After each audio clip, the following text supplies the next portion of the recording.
E aí, pessoal, beleza? Bem-vindos a mais um episódio aqui da minha série OpenCVlog do canal Universo Discreto. E dessa vez eu vou tratar de um método bem interessante. Eu estava até com um pouco de receio de gravar esse, porque é um método que eu estudei muito, principalmente no mestrado, né? Eu estou falando de um algoritmo que se chama GrabCut. Fazendo uma analogia que ajuda a entender bem o que ele facilita o serviço de remoção de fundo indesejado numa imagem, que nem a varinha mágica do Photoshop, né? Por exemplo, você tem uma pessoa e você quer remover o fundo por trás dessa pessoa e pegar essa pessoa e botar numa montagem, que nem o pessoal faz em thumbnail de vídeo de YouTube. Então, a gente vai aprender a implementar de fato esse algoritmo e não apenas usá-lo no Photoshop, que é o que a gente está bem acostumado a fazer.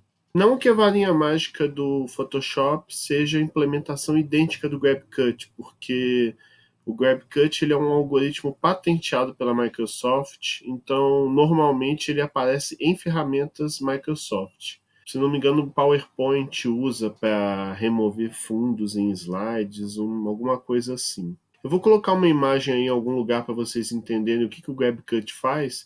Basicamente, você faz uma marcação retangular, né? Você traça um retângulo você mesmo para indicar para o algoritmo aonde está o objeto, e tudo que está fora do retângulo é fundo que tem que ser removido. Aí o algoritmo, por si só, ele decide o que é o objeto e o que não é. Então, não basta simplesmente a gente implementar o uso do GrabCut no OpenCV. A gente precisa também implementar essa interface gráfica de mostrar a janela, traçar o retângulo, todo esse tipo de coisa. Então, inevitavelmente, esse vídeo aqui eu vou ter que dividir ele em duas partes. Nessa primeira parte que você está assistindo agora, a gente vai criar a interface gráfica por trás desse GrabCut. Para isso, a gente vai usar uma biblioteca que chama Tkinter. Tkinter. Eu não sei a pronúncia certa. E no vídeo 2 a gente vai de fato integrar essa interface gráfica que iremos fazer com o GrabCut. Vou falar só um pouquinho do Tkinter, antes da gente começar. Vou assumir que é Tkinter o nome certo. Se estiver errado, vocês me corrijam aí nos comentários.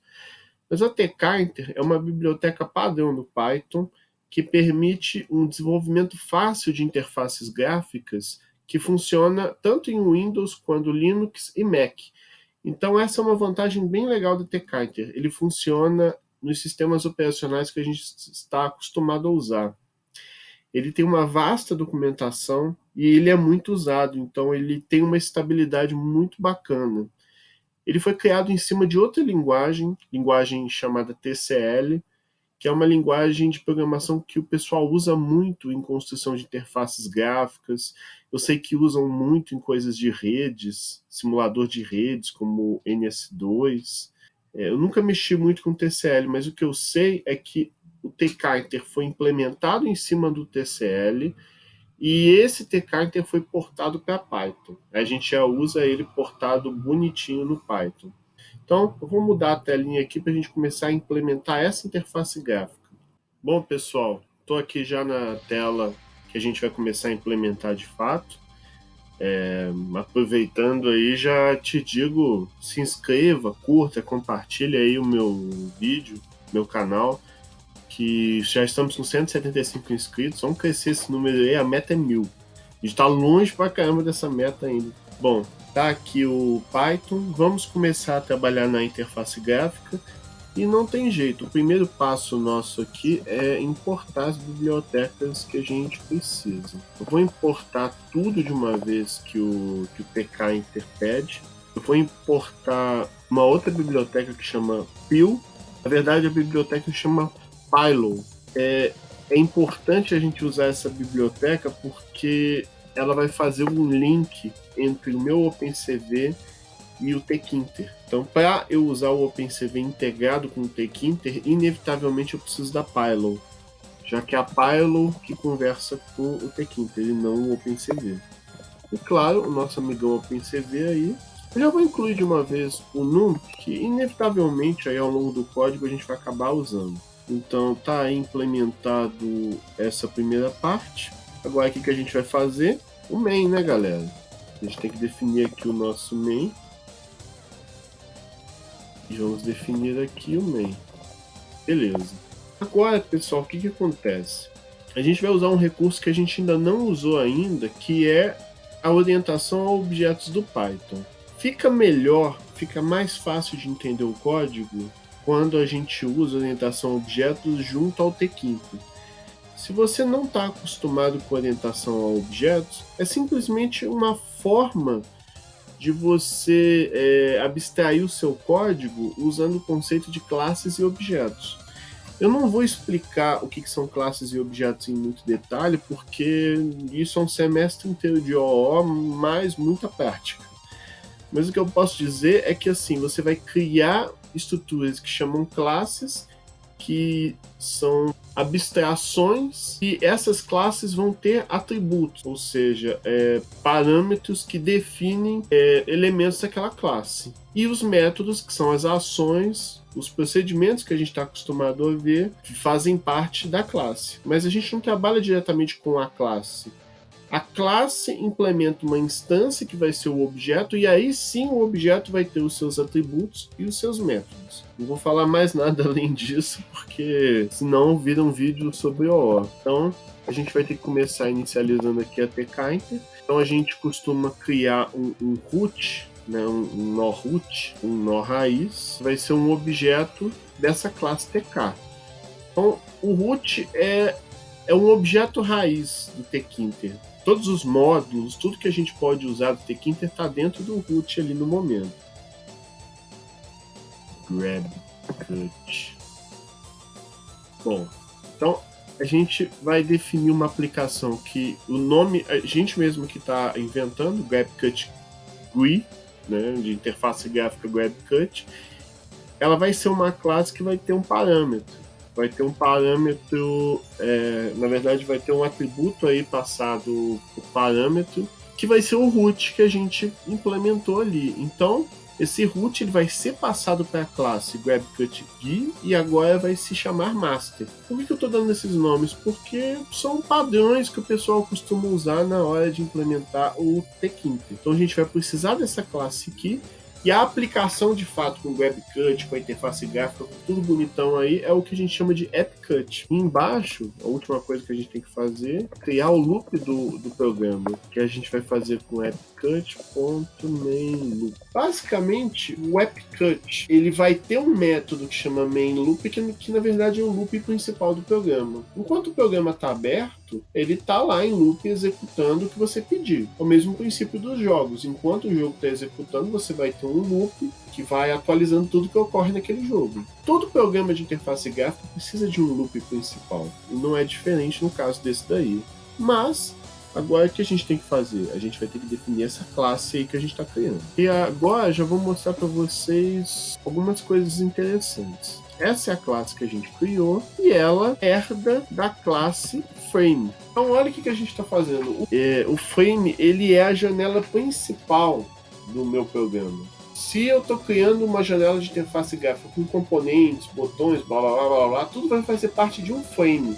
E esse frame aqui é a classe pai e a classe filha é o GrabCutGui. E a classe frame ela recebe no construtor dela o root que a gente está criando. Então, o que inevitavelmente a gente acontece? A gente vai criar um construtor aqui, que toda classe, normalmente, né, as classes têm, ou deveriam ter um construtor. O construtor no Python a gente chama assim, defInit, passando o parâmetro self, eu já vou explicar o que ele é. E o master tem um atributo padrão nome. Bom, vou explicar aí, porque já é muita informação aí de uma vez só. A classe frame é a pai e a filha é a classe que nós criamos, GrabCutGui. No construtor de frame, você tem que passar o root que você criou, que é justamente o objeto que inicializa a tkinter. Então o root a gente está passando como parâmetro master para a nossa classe, que é filha do frame, que recebe aquele root como parâmetro. Então, se você já é programador Java e tudo mais, você já deve imaginar que a gente vai chamar uma espécie de um super aqui embaixo. É praticamente isso. A gente, de fato, vai invocar o construtor da classe PyFrame. Só que a gente não vai chamar super. A gente pode fazer isso aqui, ó, frame. Com isso, eu estou passando a inicialização do TK, que virou um objeto master, tanto para minha classe filha quanto para a classe pai. Aí está tudo certo, mas você deve estar perguntando esse self. Os dois construtores que eu criei têm essa palavrinha self. Na verdade, todos os métodos dentro da minha classe no Python vão ter o self. Esse self refere-se a ela mesma, refere-se à instância do objeto que eu estou criando. Né? Quando você trabalha com... Aí, fazendo uns exemplos para a gente entender a ideia desse self, na orientação a objetos que a gente está acostumado a ver, a gente pode criar a classe carro, aí você pode criar os objetos Honda Civic, Fusca, Chevette, sei lá. Essas três instâncias são instâncias da classe carro. Então você pode criar uma ou mais instâncias da mesma classe. Só que aí surge um problema. Como é que o código vai saber que aquela operação que eu estou chamando é para o Fusca, quando aquela operação que eu estou chamando é para o Honda Civic? Ele sabe isso no Python pela palavra self. O self é o objeto, é a instância que eu estou trabalhando no momento daquela classe. Coincidentemente, nessa aplicação que estamos fazendo, só vai existir uma instância, que é o AppCut. Então, esse self não vai mudar muita coisa, mas é parte da sintaxe da linguagem e a gente tem que colocar. É basicamente para dizer que o objeto da classe também é passado por parâmetro.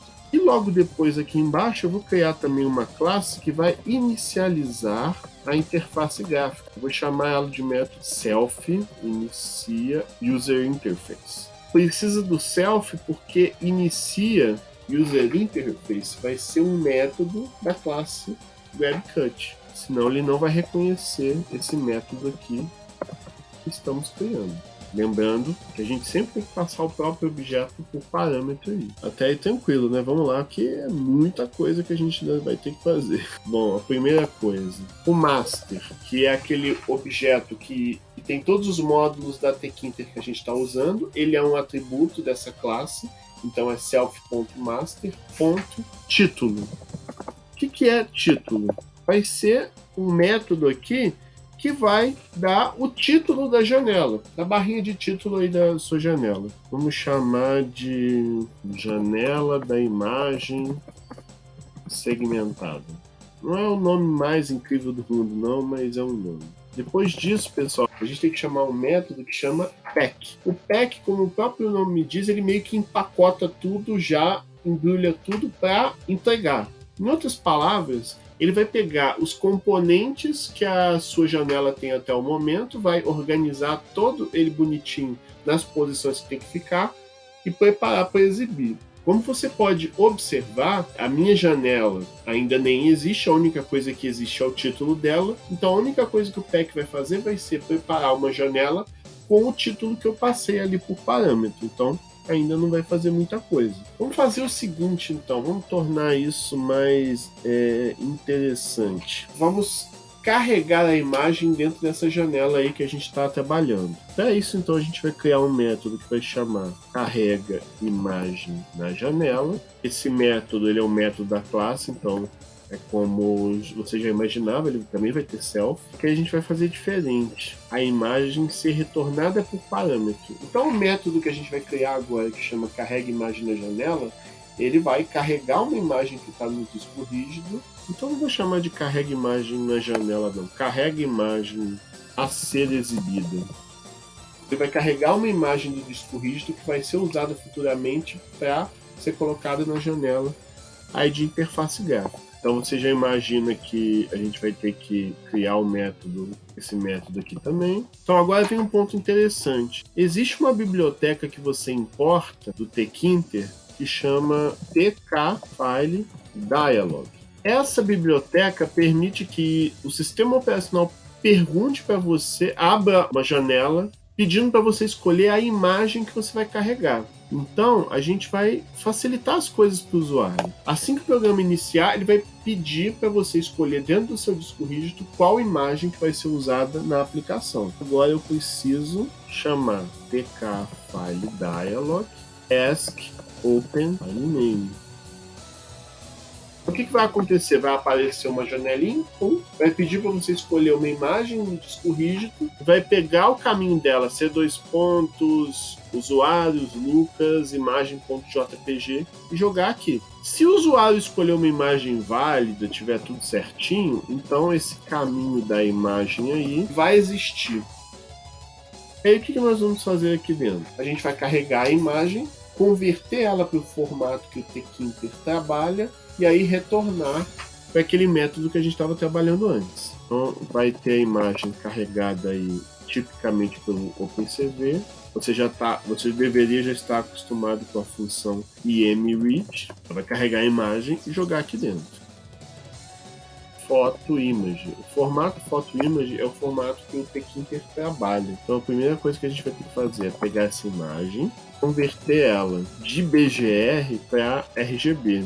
Vocês se lembram que o OpenCV faz essa confusãozinha. O OpenCV normalmente ele trabalha com formato BGR e você tem que converter ele para RGB primeiro. O que essa linha aí está fazendo é trocar o formato de cada pixel de BGR para RGB. Depois disso, agora o que eu fiz? Eu estou convertendo. Aqui essa imagem é um RGB de OpenCV. Nessa linha, ele converte do OpenCV no formato de imagem do Pillow. Não existe, que eu saiba, um meio que você converte uma imagem de OpenCV direto para tkinter. Você tem que passar pelo Pillow no meio, porque o Pillow é a biblioteca que normalmente você usa para trabalhar com o tkinter. Então fica meio feio isso, mas eu vou até anotar aqui para... E finalmente, agora nós vamos converter Pillow para Photo Image, que é o formato que o tkinter utiliza. Aí é image igual... Finalmente você retorna essa imagem, esse trambolhão aí, para cá. Então agora a imagem já está no formato certinho para trabalhar com a interface gráfica do tkinter. E vamos logo exibir alguma coisa na tela, porque você já deve estar de saco cheio de ver código que por enquanto não está fazendo absolutamente nada. O Canvas, pessoal, é tipo um palco, é tipo uma área. Quando você cria uma janela, que por enquanto o nosso frame, né, o nosso janelão, ele não tem nada, ele está vazio. Se a gente colocar um canvas, a gente vai colocar uma área que permite desenhar coisas, desenhar linhas, desenhar retângulos, desenhar um JPEG em cima. Então eu preciso de um canvas em algum momento, que é o que vamos fazer agora. Então vamos criar um atributo canvas aí, vamos invocar o construtor de canvas do tkinter. Que parâmetros eu tenho que passar? Eu tenho que passar o frame maior, eu vou ter que passar qual vai ser a área desse canvas, então eu tenho que definir a largura. Vamos ser espertos e vamos usar a imagem que eu carreguei ali, ela que vai definir a largura e ela que vai definir a altura, certo? Então eu já passei. O primeiro parâmetro é o frame principal que decide tudo referente aos componentes do tkinter. O segundo parâmetro vai ser a largura desse meu canvas. O terceiro parâmetro vai ser a altura desse meu canvas. Tem um quarto parâmetro que é bobeira, mas eu acho legal. O cursor do mouse vai virar uma cruzzinha, que aí fica meio que indicado que você pode desenhar coisas ali. Então criamos o nosso canvas, desenhar a imagem que carreguei no canvas. Como é que a gente faz isso? A gente faz isso chamando self canvas. O canvas é o objeto, né, que define esse canvas aí que eu vou utilizar na janela, e ele tem um método que chama createImage. Com ele, você pode pegar uma imagem JPEG, PNG, qualquer formato, qualquer um dos principais formatos, tá? E chapar o meu canvas. Eu vou chapar na posição 00, ou seja, na origem, é tipo o OpenCV mesmo, na origem. Aí, existe um parâmetro que é bem curioso nesse createImage, que é a âncora. É meio que você decide em que posição a imagem vai ficar no canvas, seguindo, vamos dizer assim, posições cardinais. norte, sul, leste, norte, sul, leste, oeste, noroeste, nordeste. Você pode definir em que posição, seguindo essas posições cardinais aí na sua âncora. Se você quer que a imagem seja exibida no canvas bonitinho, ó, tá aqui o canvas, você vai ter que colocar a imagem posicionada no noroeste, que é justamente aqui.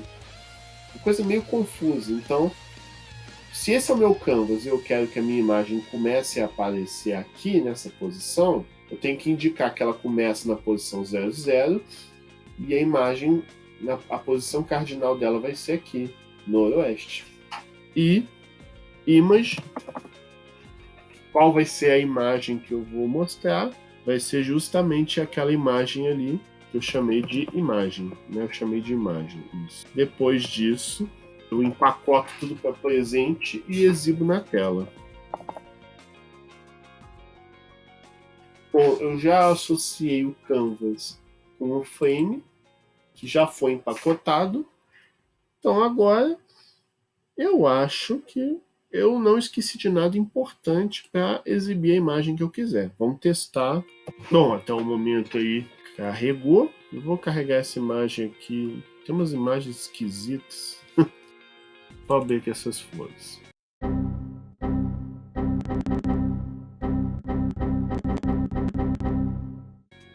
Ih, o que eu errei aqui? Aqui é image. É quase impossível você fazer um código gigante desses e não errar absolutamente nada, né? É isso mesmo. Bom, como a gente pode ver aí, funcionou, pessoal. O que faltou? Aqui parece que é um bug do Tkinter com o Python.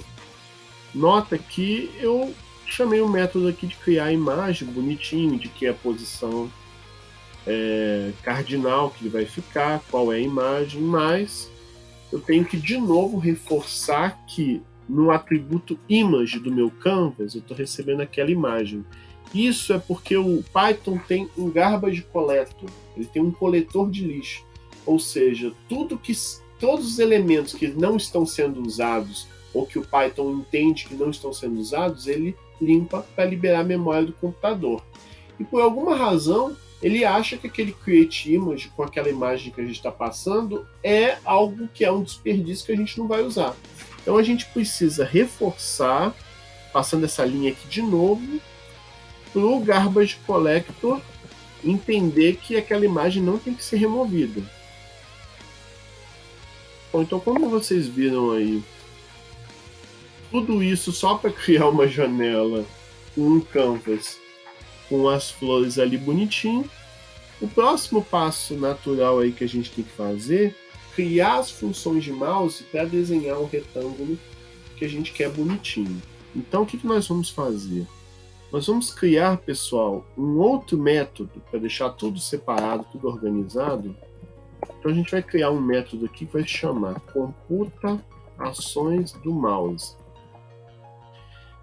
Dentro desse método, tudo referente ao mouse, a desenhar o retângulo e tal, tudo vai estar ali. Então fica mais organizado. Na verdade, para ser sincero, o ideal era você criar várias classes. Uma classe para operações de mouse, outra classe para isso e tal, mas vamos tentar simplificar um pouco, porque ainda que seja um código mais difícil esse, eu quero tentar manter o básico. Então, computa ações do mouse. Foi assim que eu chamei, né? Eu vou mostrar para vocês aqui 3 funções bem legais. A função bind, pessoal, é um método que faz parte do frame também, do master, que, como é que eu vou explicar?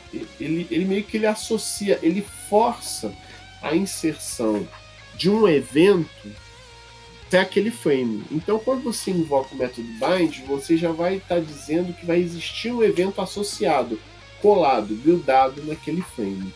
E que evento vai ser esse? Existem vários eventos envolvendo teclado, mouse, mas a gente só vai usar os de mouse nesse vídeo. Button press 1. Se eu passar esse parâmetro entre aspas nesse formato bonitinho do jeito que está aí, eu estou indicando que esse evento vai ocorrer quando eu apertar o botão esquerdo do meu mouse aqui, tá vendo? Ó meu mouse aqui. Se eu apertar, muito bonito esse mouse. Se eu apertar o botão esquerdo aqui do meu mouse, eu vou chamar o método que faz parte aí do segundo parâmetro. Eu vou chamar de callback botão pressionado. Então, eu apertei o botão esquerdo do mouse, eu imediatamente vou chamar esse método que eu ainda vou criar. Por que eu coloquei ali callback? É porque normalmente esses métodos que são invocados quando um evento do mouse ou do teclado é realizado, a gente costuma chamar isso de callback. Então, para reforçar que isso é um callback, ou seja, um método invocado por um evento quando você pressiona o botão do mouse, por isso que eu vou dar esse nome. Vamos implementar esse método já de uma vez? Acho que podemos, né? Acho que meio que ficaria mais natural. Então vamos criar já esse método. Aí agora tem que tomar um cuidado, que é o seguinte: os métodos de callback, eles também recebem como parâmetro o próprio objeto, a própria instância self, e um objeto que a gente vai chamar de evento. Esse objeto event ele vai armazenar informações sobre aquele evento, inclusive a posição XY do mouse quando foi pressionado, que é algo muito importante para a gente. Para a gente saber como que a gente vai desenhar o retângulo na tela, eu tenho que saber o ponto XY onde o mouse estava quando foi clicado. Eu vou clicar aqui e segurar, arrastar, bom, assim que eu desenho meu retângulo. Então eu tenho que saber qual é esse XY aí. Eu vou chamar o X inicial de StartX, ou seja, quando você apertou o botão do seu mouse, aquele X vai ser o StartX. E como é que eu pego esse StartX? Eu vou precisar acessar o Canvas e acessar um método que se chama CanvasX, passando um evento X. Isso parece confuso, mas na verdade isso é simples. O que é o evento X?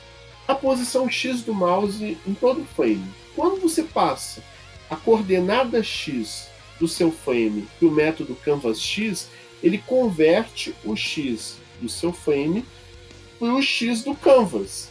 Porque eu tenho que saber, eu vou desenhar um retângulo dentro do Canvas, então eu tenho que saber qual o X no meu Canvas. E para saber o X do meu Canvas, eu preciso do X global, ou seja, o X do meu frame.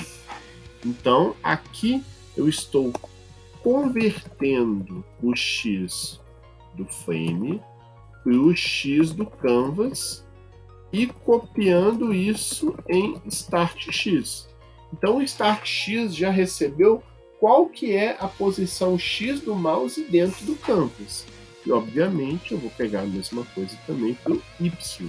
Eu só troco as coisas aqui por Y e vai funcionar. Aí vem o seguinte: existe um objeto rect. O rect é o quê? É o meu retângulo. Nesse momento, não existe retângulo. Quando você pressionar o botão do mouse pela primeira vez no seu programa, o atributo rect não existe. Nota que é a primeira vez que eu referencio ele aqui. Ele não existe.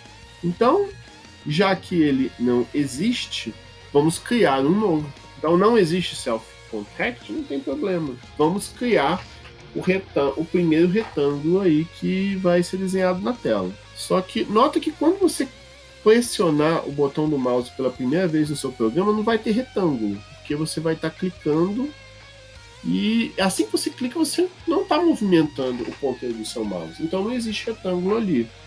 Logo, então eu vou criar um retângulo que a posição inicial dele é 0 em X, a posição em Y dele também é 0, a largura dele é 0 e a altura dele é 0. Por quê? Porque assim que o programa começa, quando eu clico com o botão esquerdo do mouse, ele vai criar um retângulo vazio, um retângulo sem nada dentro, que depois a gente vai atualizar. E esse retângulo ele vai ter a bordinha azul. Se você quiser trocar para vermelho, verde, você pode escolher a cor aí. Inclusive você pode passar até em hexadecimal aí nesse parâmetro. Certo? Tô ficando cansado já. Bom, vamos voltar para o computa ações do mouse. Então nota que já existe 3 parâmetros. O StartX ali que a gente criou, o StartY que a gente criou. Vamos declarar a existência desses 3 elementos sem inicializá-los. Vamos fazer o próximo bind, né, o próximo evento. Agora a gente vai fazer o evento B1 Motion. Esse é legal. Esse B1 Motion, pessoal, ele é usado quando você está movendo o mouse enquanto pressiona o botão esquerdo, que justamente a gente vai clicar com o botão esquerdo, e enquanto segura o botão esquerdo do mouse e desce, ele vai desenhando o retângulo, igual no Paint. Então, quando isso ocorrer, ou seja, quando o cara pressionou o botão esquerdo do mouse e está movendo ele, você vai chamar outro callback. Vai ser o callback botão pressionado em movimento. Um nome um tanto óbvio. Vamos definir ele aqui, cell. Esse método, na verdade, é simples. Novas posições de x e y. Quando o mouse se movimenta, o x e y muda. O start x e o start y são o x e y iniciais no momento que você pressionou o mouse da primeira vez. Daí você segura e vai arrastando. O XY dessa posição que vai mudando aí vai ser a variável current x e current y. E como que eu pego ela? Do mesmo jeito que eu fiz antes. Você chama canvas x passando event x e o canvas y. Então você novamente vai pegar o x e y do frame, converter para x e y do canvas e copiar para current x e current y. Então agora já temos o XY inicial e o XY final do meu retângulozinho. Aí existe um método que atualiza o retângulo a ser desenhado, que é o método self-canvas coords. Esse método aí, ele faz uma coisa mágica. Ele recebe um objeto geométrico qualquer, por exemplo, um retângulo, e atualiza esse retângulo. Você pode modificar as coordenadas dele aí em tempo real.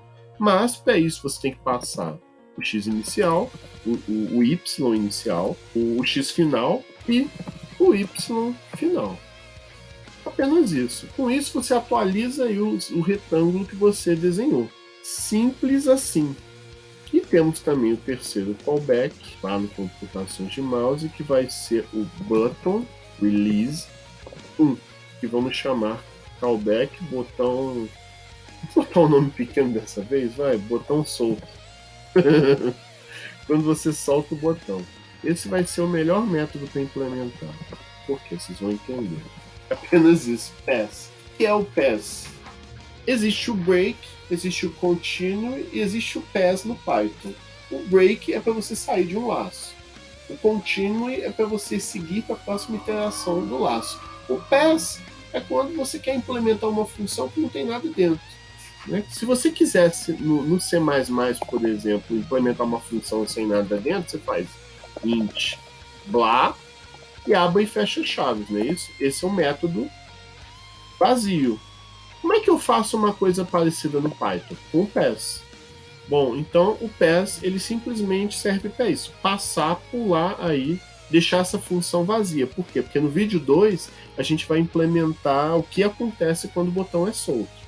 A gente vai implementar as funcionalidades da segmentação do grab cut no botão solto. Quando a gente solta o botão e o retângulo foi desenhado, é aí que a gente vai fazer a mágica de segmentar, ou seja, de remover o fundo, tipo a varinha mágica aí do Photoshop. Bom, eu não tenho a mínima ideia se esse código aí vai rodar, eu espero que ele rode. Vamos ver se eu fiz tudo.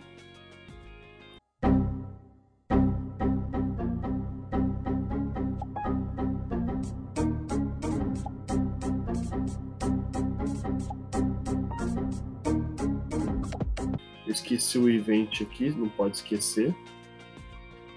E até no botão solto aqui tem o event também, não pode esquecer. Ah, já sei, no bind aqui você só informa os métodos, não informa eles com os parâmetros, é só o nome do método. Parece que foi.